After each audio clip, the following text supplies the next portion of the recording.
welcome to this edition of the Evening Review. My name is Taiwan Jabela, your host for tonight. Let's have a look at today's front page of Namibian Sun.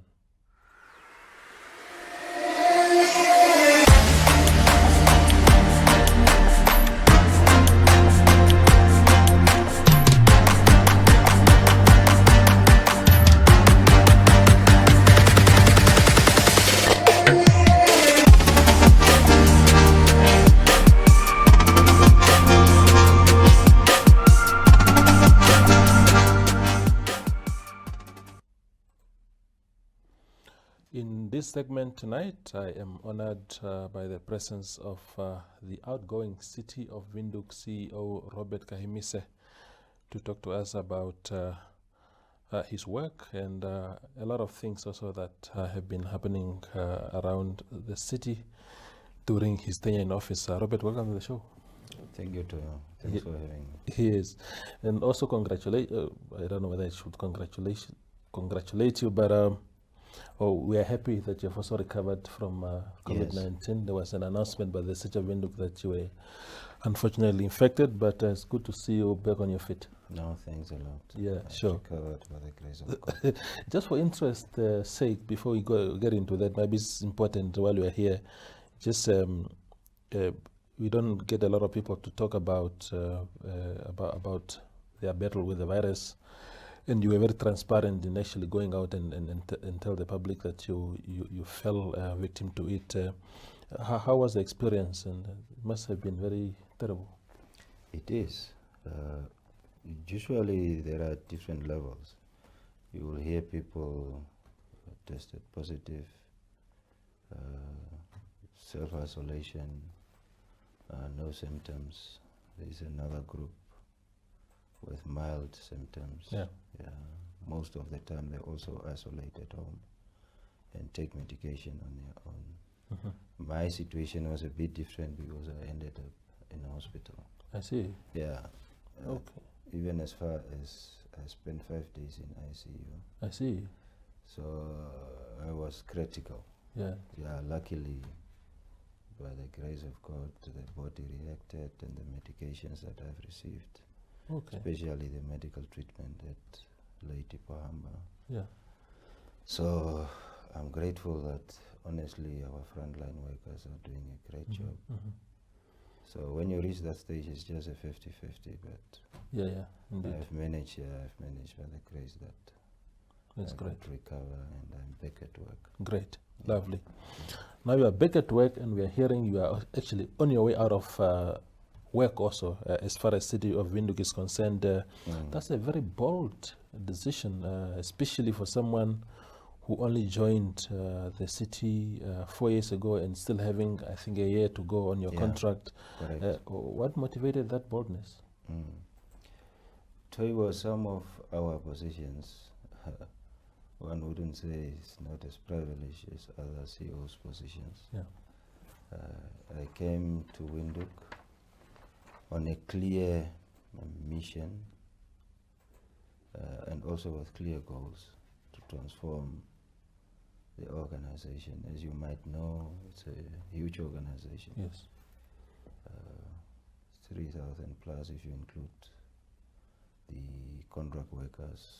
So it's a huge organization. Almost 9 departments that were reporting to myself.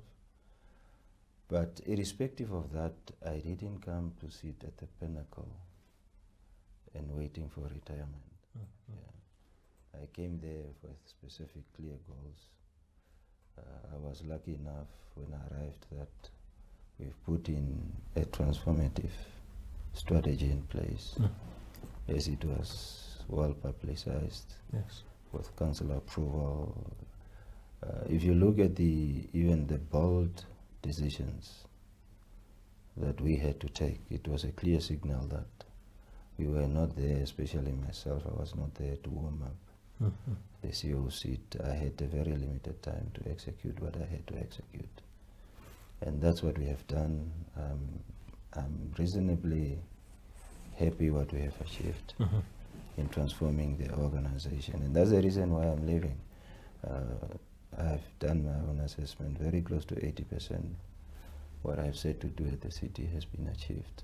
Mm-hmm. Yeah, so that's the reason why I'm leaving. My job is up, if I want, I can overstay. Yeah, yeah. But the danger is when you overstay, spiritually for some of us, you have no protection. Yes. The public have seen what I have gone through. Yeah, yeah. So I cannot take a chance to overstay. I understand. So, in fact, it's good that you speak about that, because it has been very public what you've gone through. When you say that you've executed at least 80% of the strategy that you've set out to conclude, with how much backing have you done that, especially from your principals? I have to acknowledge that almost 3 years, the first 3 years of my tenure, I had full support of council. There's no way I could have achieved, and the team, there's no way we would have achieved what we have achieved without my principal support.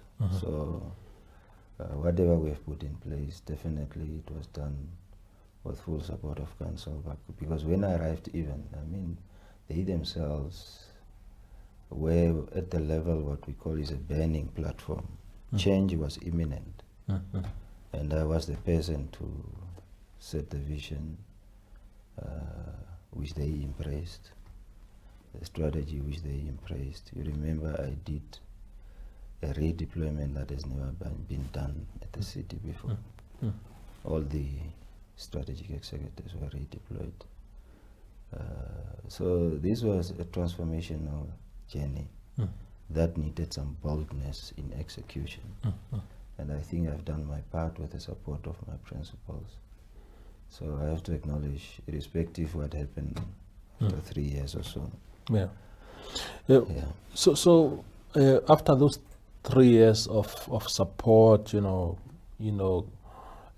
holding each other's hands to rally your strategy forth, what then happened after 3 years? What is it that, what transgression did you commit that somehow there was this huge public fallout?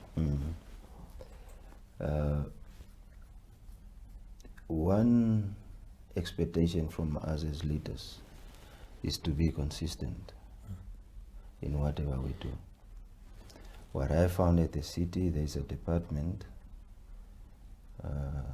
of city police. It's unfortunate that many, especially the public, have no idea what is happening there. All that I did at the city police is to apply the same governance principles which I have applied in other departments, in ensuring transparency, also equity and righteousness in the organization. People need to be treated the same. So I think that's where the whole fallout started. I had two choices. I could have stick my head in the sand and actually tell the head of police that, no, I didn't see what you did, just continue. And that is against my principles and my integrity as a human being, not even as a CEO. So that's why I took the steps that I've taken, and I've publicly even informed the public that if it happens again, I will do exactly the same. So there were some transgressions from the head of police. It was well publicized, and if it was any other head of department, that head of department would have been suspended. And that's exactly what I did. I suspended the head of police. And I think what transpired thereafter is already in the public domain. So Abraham Kanime was suspended, and you're right, that is really where the commotion started. Is it, and even council seemingly very divided about the issue, is it because because there was always this impression and allegations sometimes that that there was people in higher positions that were basically questioning your decision and sort of protecting the head of the city police, and no one was seemingly ready to back off. The whole thing went on and on. Then Mr. Kanime came back, and then there was a story that he was gonna retire. Then there were things about retaining him. That must have been a lot of commotion there that you had to deal with. No, it is, but also is a leadership lesson. Yeah. I hope the other leaders out there, this is a typical case study, that if you do something over a long period, yeah, even wrong, yeah, it actually becomes the norm. Mm. Not even the culture. I mean, the culture definitely, but it becomes a norm that if I have an open blank check that I can do whatever I want, even against the law, and I'm allowed to do that, it becomes a norm. Yes. So at times when I apply my mind to what transpired, I don't actually blame Chief Kanime a lot, because he was allowed to do what he has been doing, irrespective. And it became a norm. Now to expect someone just to change overnight what you have been doing all along was wrong, and this is the law, you can see it yourself, it will take some time to change. And I think these were the consequences of resisting to change. And I think what all happened. So I think that was the core issue we have dealt with. I've dealt with Chief Kanime on a professional level.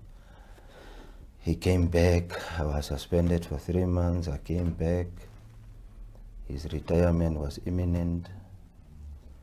You must also take note, whatever that Chief Kanime could not execute, he couldn't as long as I'm there.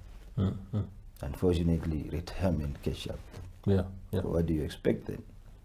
So he convinced council to extend, to give him a new contract, or to extend his contract, and he managed to do that. It was against my recommendation, and even the way it was done, I think it was outside the law, and that is on the record. Well, why were you opposed to that idea of extending his contract? Yeah, I even had a discussion with one of the councillors where I said, it's not necessarily a personal issue. Yeah. It's a professional decision.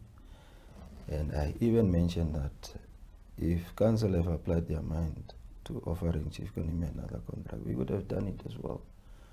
Probably as a consultant, there's a lot of work that can be done, but not necessarily the way they have done it. So there are no personal issues here. Yeah, if there is unfinished business, I think we would have talked and find a way how to address that. Not unlike the way it was done. Unfortunately, that was wrong. And that's exactly where we are now. Yeah. I strongly also believe the head of City Pole or Metropole, there are people that can fill that vacancy. There are people that can fill the vacancy. That has been in a system for years or even out there. It's not such a specialized skill, or a scarce skill, that honestly the City Pole or council cannot survive. None of us, if we really want to create sustainable organizations, should be indispensable. I mean, as leaders, we plan for that every day. Yeah. What if I'm not there tomorrow? Precisely. Organizations don't collapse. Yeah. So none of us, including the Chief of Police, Chief Kanime himself, should be indispensable in a big organization like the council, the City of Windhoek. Exactly. Yeah. So essentially, you're saying that institutions must outlive all of us that work there.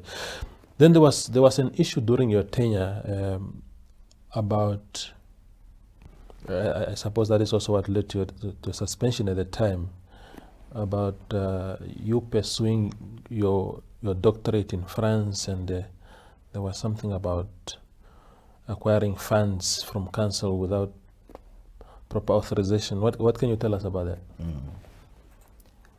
The issue of my doctorate, and I mean the thing about our positions, there's nothing that is not in the public domain. The due process that led to my approval, I mean even the documents themselves were leaked, it was in the public domain, where the previous chairperson of MC, whom I report to, actually signed off my application to pursue further studies. It was approved by the chairperson, and that led to me even doing the first year, of which 2 weeks was spent in France. But for the people that were looking for food to also crucify me for what I have done, I mean, that's what they could found. And it was used against me, and that's exactly what happened. But the chairperson of MC later wrote to the other members of MC that I have approved this application in line with the policy. He wanted the rest of the members to condone his action.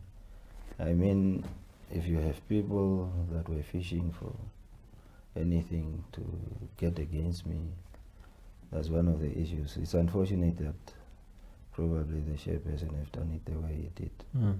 I mean, we would have taken it to a full MC, but that didn't happen. Yeah, sure. So unfortunately, those are the. That's exactly what happened. It's not that I even took money out of myself. Yeah. I have no powers to approve my own study aid. The policy is very clear. So the study aid was approved by the rightful chairperson of MC. Yeah. The unfortunate situation at that time, I think, is the timing issue. The time was not conducive, because a number of councillors were convinced they need to get back at me due to the suspension of Chief Kanime, and the rest is history. That's exactly what transpired. Exactly. Now, Robert,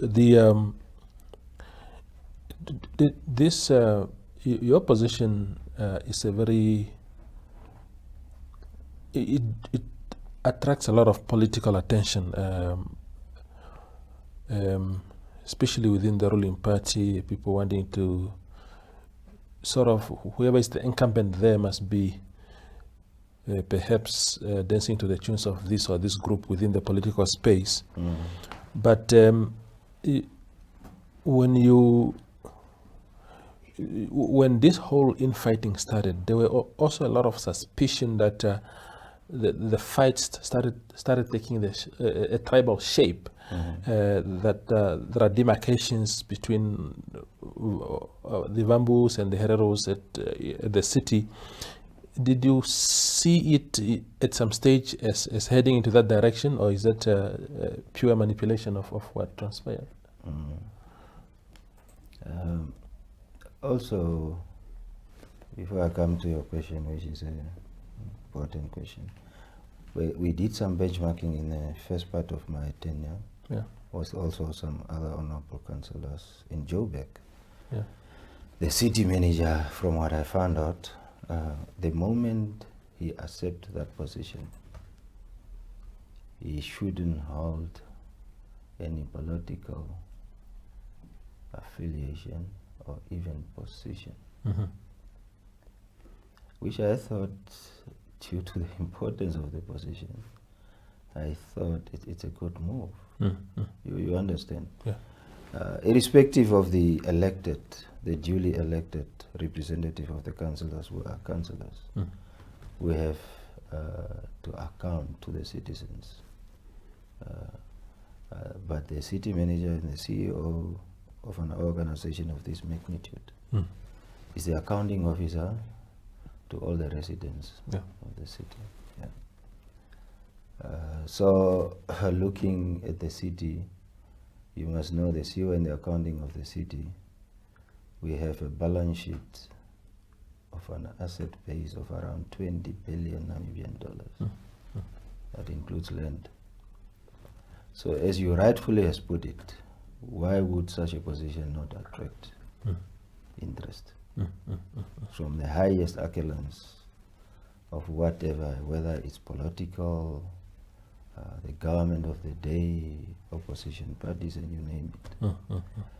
So I think in future, whoever, even the new councillors that are coming in, these are some of the changes which they can put in place in ensuring that that position is not captured politically. It's not captured politically. You have mentioned these issues of, has it turned into a tribal? I think it was not intended. I have to acknowledge that. There was no intention that it will turn out the way it did. But it naturally, due to the alignment of the individuals involved, it naturally ended up on a tribal alignment, unfortunately. And that's what transpired. What are your proudest moments of the past 4 years as city head? Toivo, definitely it's been an honor to serve the biggest populace in our country. I'm also from Windhoek. I think I only left Windhoek for 7 years. Probably to get prepared at the coast and come back as a CEO of the city. I did not expect that, but the opportunity presented itself. My proudest moment is honestly the way they impressed, and this is even the employees, the way they bought into the vision. Toivo, I'm telling you, in making this city a smart, just to put the city on a roadmap, in repositioning itself to become a smart city. And when we were strategizing, with the help of our councillors as well, we said we cannot just be a smart city like the Amsterdam of this world. We all agreed to 1/3 of our residents residing in an informal settlement. Let's also become a caring city. And that is the vision which I'm living here.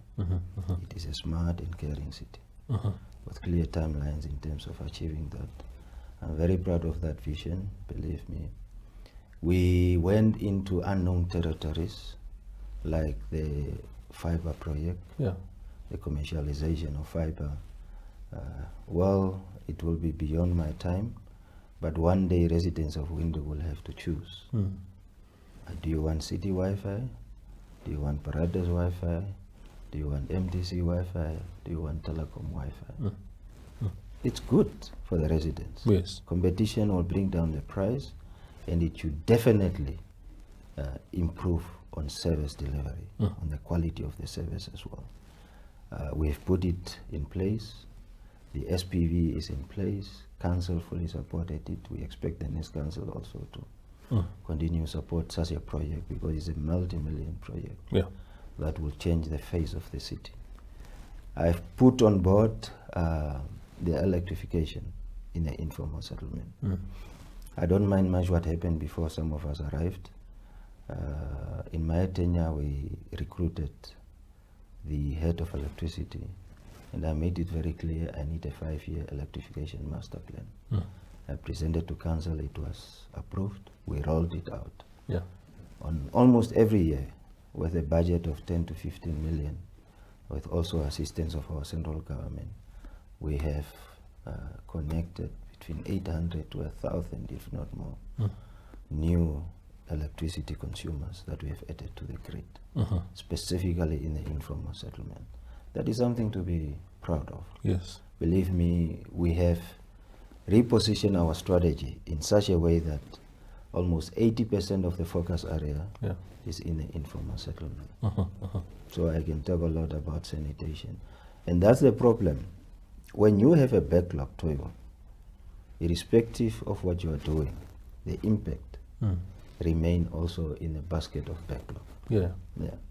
But if the city have done what we have done over these 3-4 years, let's say for consistently over the last 10 years, there wouldn't be a backlog.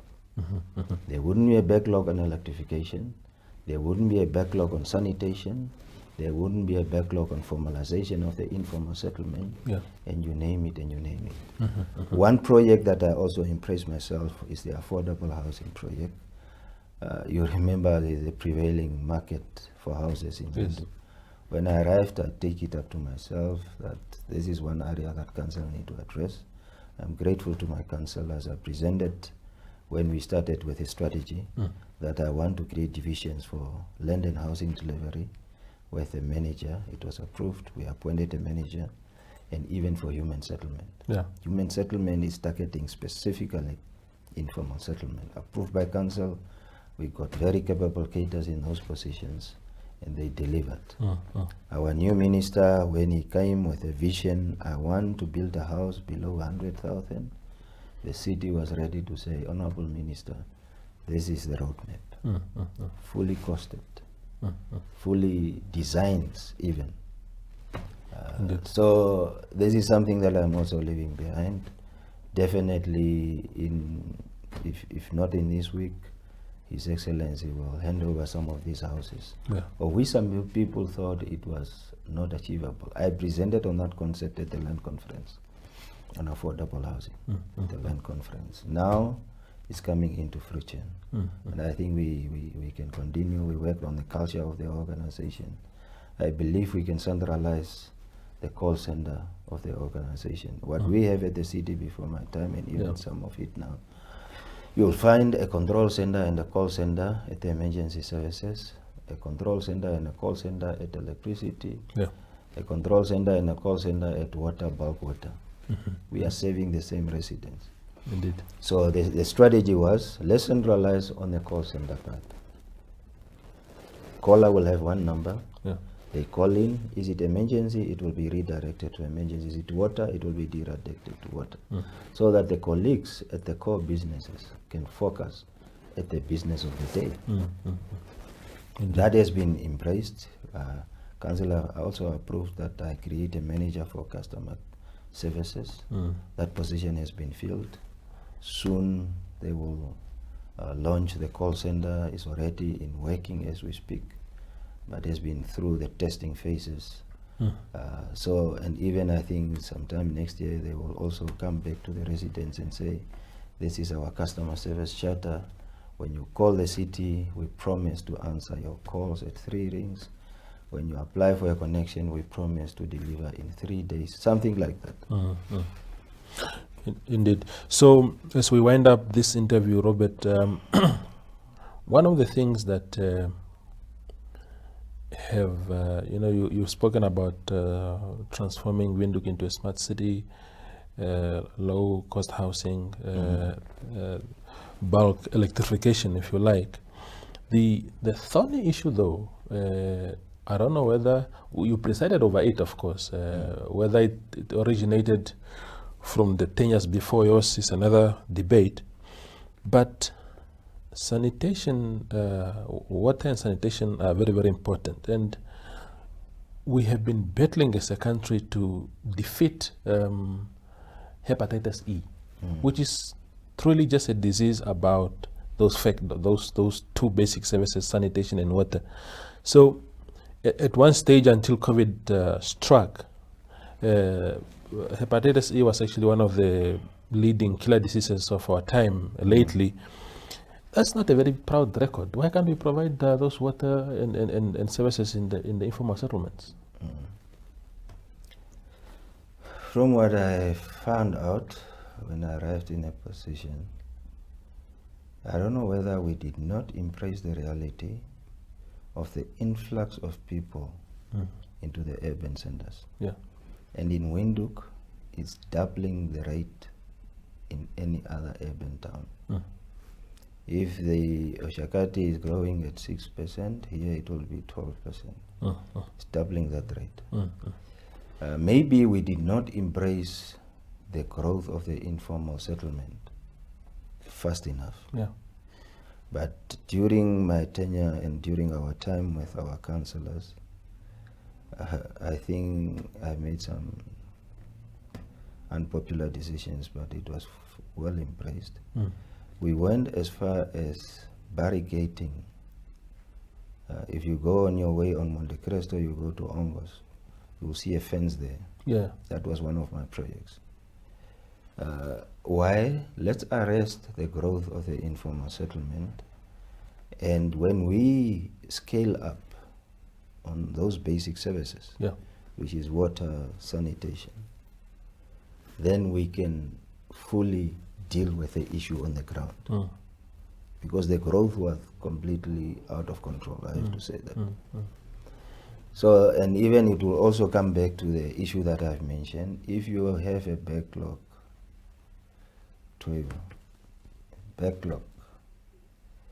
a backlog, let's say for instance, of 100 people without sanitation, Yeah. and you push and you deploy all the resources to provide 20, Mm. you are only at 20%. Yeah. The 80 are still looking for a basic service. Mm. And it looks like even the 20 that you have connected in actual fact means nothing. Mm. Mm. That's a scenario that we found ourselves. Believe me, we have deployed a lot of resources with the assistance of the central government, because they've also realized, Yeah. I had the privilege to present as even to the highest office, through the minister to the president. Mm. The scenario looks like this. If government does not come on board, there is no way the municipality will arrest and deal with those basic services. Government came on board. During the last period, they even availed 50 million Yeah. for the informal settlement. Mhm.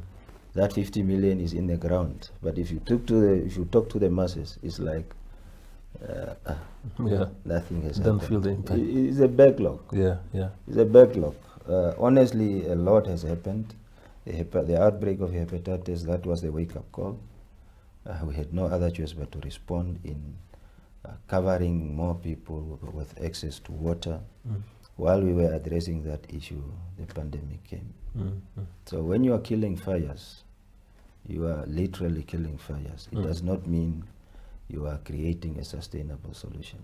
So that was the biggest issue. As we are dealing with availing water for people to have access, we were also trying to sustainably deal with the issue of access to water. So the infrastructure, rolling out the infrastructure, your sewerage system. And also another challenge is we have an aging infrastructure, Yeah. not properly maintained. When I arrived, I wanted to see, give me your maintenance plan on sewer, 0. But there are people working there. Give me your maintenance on water, 0. People have put in maintenance now, so there is planned maintenance apart from what is breaking in the ground. So that's a clear signal already that proper maintenance was not done on that infrastructure. So when the sewer started popping up all over the place, it takes us backwards. Yeah. We want to roll out to new connections, but the existing infrastructure was never maintained. Now it was breaking due to the pressure and the people that we are adding to the infrastructure. So those were the issues, Indeed. which will also continue for some time. It won't end here. Yeah. Yeah. The final question to you, Robert, is what does the future hold for you? Where to from here? I'm moving, still remaining in the basic services sector, as I call it. I'm just moving into electricity. I was at Rongoret. We created one of the state-of-the-art utility from what we have done and created at the coast. I'm now having a challenge of Senoret. Senoret have got two main challenges. It's affordability of electricity, which we have to deal with, and also access to electricity, rolling out of the infrastructure. So for the next 5 years, probably if I manage to finish, surely I will be there. Yeah. But that will be my new challenges, and it's a big area with long lines of electricity. So it's another challenge, which I'm hoping with the assistance of the board and the fellow colleagues, we are going to deal successfully with that area. So that is my new challenge. So surely my family will stay in Windhoek, I will commute, and the rest will see where the future takes me. Indeed. Robert, thank you very much for coming to the show, man. Thanks. Appreciate it. It was also good. Yeah, thank you. That's Robert Kahimise. He's the outgoing CEO of the City of Windhoek, narrating his story in his own words about his time at the city, the challenges, the successes, and indeed where he's heading to. I hope you enjoy the show. Good night.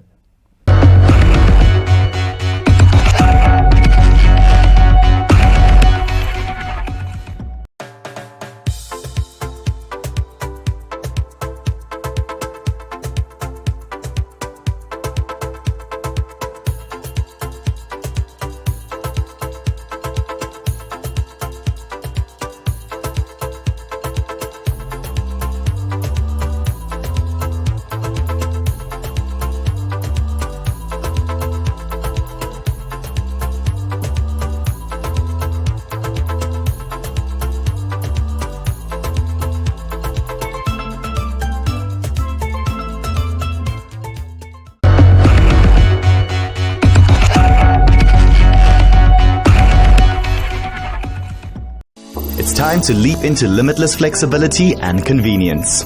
To register on the new and improved client portal, visit our website and click on the portal login button. Click on Register next to Don't Have an Account. Click on Register Me with My to select your preferred registration option. Enter your personal details. Select your preferred contact method. Accept the terms and conditions. Click on Create Account. Complete your registration by entering the one-time PIN sent to your chosen contact method. You are now ready to take personal control of your account. To top up prepaid or postpaid data, visit our website and click on the portal login button. Log in with your username and password. Click on the service tab, select your data bundle option and click on the buy button. If you are a prepaid client, select your preferred payment method and follow the on-screen instructions. If you're a postpaid client, confirm your purchase by clicking on Pay with Account. The data bundle will be loaded to your account balance. Data bundles are valid for 30 days. Visit the Proudest Namibia website for more information or call the help desk on 083 300 1300.